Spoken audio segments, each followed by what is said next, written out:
अस्सलाम वालेकुम स्टूडेंट्स, क्या हाल आप लोगों का? ठीक है। उम्मीद करता हूँ आप लोग खैर आफियत से होंगे। जैसा कि आप लोग जानते हैं 9th क्लास का रिजल्ट आ गया है। तकरीबन तमाम जितने भी बोर्ड हैं पंजाब के तमाम का रिजल्ट बहुत ज्यादा गंदा आया है।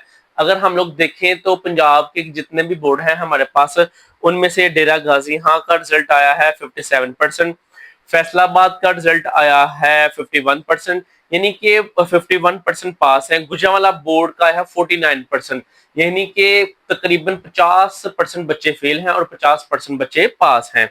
इसी तरह लाहौर का आया है 45%, बहावलपुर का आया है 43%, साहिवाल का है 46%, और मुल्तान का तो उन्होंने बोर्ड का शो ही की नहीं किया, और रावलपिंडी का आया है 42%, और सरगोदा का है 46%।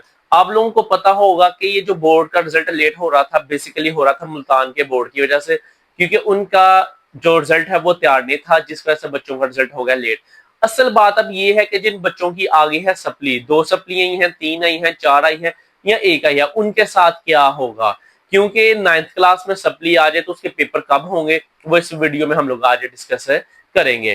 तो देखिएगा स्टूडेंट्स, अगर आप लोगों की सप्ली आ गई है 9th में, तो अब इसके पेपर आप लोगों के होने हैं जाकर 10th क्लास के बाद, यानी कि आप लोगों के 2026 के अंदर जब 10th क्लास के पेपर होंगे, उसके बाद इंशाल्लाह आप लोगों के 9th क्लास के पेपर होंगे।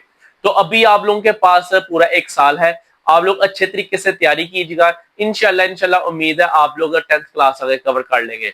लेकिन एक बात जरूर इस चीज को अपने माइंड में बिठाइएगा, लास्ट वीडियो के अंदर भी मैंने आप लोगों को बोला था कि क्योंकि अब 9th क्लास के जो पेपर होने हैं, जिन बच्चों के सप्ली आनी है, लेकिन जो न्यू फ्रेश बच्चे हैं उनके सब्जेक्ट और आपके सब्जेक्ट होंगे चेंज। तो जब सब्जेक्ट चेंज होंगे तो आप लोगों को थोड़ा सा सप्ली के पेपर देने वक्त प्रॉब्लम होगी, क्योंकि समटाइम ये होता था कि बच्चे अक्सर आसपास से देख के पास कर लेते थे, लेकिन इस दफा क्योंकि न्यू बच्चे जो आने हैं उनका सिलेबस होना है चेंज, उनका पेपर पैटर्न होना है चेंज, आप लोगों का होना है पुराना। तो आपको इस हवाले से थोड़ा सा अपने आप को पहले ही तैयार करना पड़ेगा कि 9th के जो सप्ली आ गई है वो हम लोगों ने अच्छे तरीके से तैयार करनी है। एक तो हल ये है, दूसरा हल ये है कि अगर आप लोग 10th क्लास के जिस सब्जेक्ट में सप्ली आई है, अगर किसी बच्चे की मैथ में आई है, फिजिक्स में से आई है, केमिस्ट्री में से आई है, जनरल साइंस में आई है, कि कोई भी एक सब्जेक्ट में से आई है, आप लोग 10th क्लास के जो सब्जेक्ट्स हैं उनको अच्छे तरीके से तैयार कर लें, क्योंकि आप लोगों को 30% वाला पास है। अगर आपके टोटल मार्क्स 75 हैं, 75 में से 25 वाला पास था 9th क्लास में भी और 10th क्लास में भी यही होना है। अब 9th और 10th क्लास में मिलाकर आपने टोटल नंबर लेने हैं 50। अगर आपका 75 नंबर का पेपर है, जैसा कि मैथ का 75 नंबर का पेपर होता है, उसके बाद इंग्लिश का 75 नंबर का पेपर होता है, इसके अलावा जितने भी सब्जेक्ट्स हैं जिनका 75 मार्क्स का पेपर होगा, उनका 9th और 10th यानी कि 150 नंबर में से आप लोगों ने 50 नंबर लेने हैं।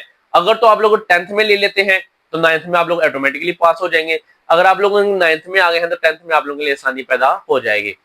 और अगर आपके 60% यानी कि 60 मार्क्स हैं, तो उसमें आप लोग 20 वाला पास है, आपको 40 नंबर चाहिए पास होने के लिए। तो सप्ली वाले स्टूडेंट एक बात अपने को कान खोल के सुन लीजिएगा कि आप लोगों को चाहते या ना चाहते अब मेहनत करनी पड़ेगी। अगर आप लोगों ने अभी भी मेहनत ना की तो आप लोगों के लिए बहुत ज्यादा मसला पैदा हो सकता है। तो मेरी दुआ है अल्लाह ताला तमाम बच्चों को जिनकी सप्ली आई है उनको अच्छे नंबरों से अपने वालिदैन की उम्मीदों पर पूरा उतरने की तौफीक अता फरमाए। और दूसरा सबसे अहम जो बात है, जो बच्चे पास हो गए हैं उनको सबसे नुमान जुवैद की तरफ से बहुत ज्यादा दिली मुबारकबाद हो। और आप मुझे लाजमी बताइएगा कि आपके कितने कितने मार्क्स आए हैं, और अगर आपको कोई भी अगर प्रॉब्लम हो, कोई भी बात आप लोगों ने पूछनी हो, आप लोगों को कमेंट्स में पूछिए, इंशाल्लाह मैं आप लोगों का आंसर करूंगा। तब तक अपना ध्यान रखिएगा, मिलते हैं नेक्स्ट वीडियो में। अस्सलाम वालेकुम।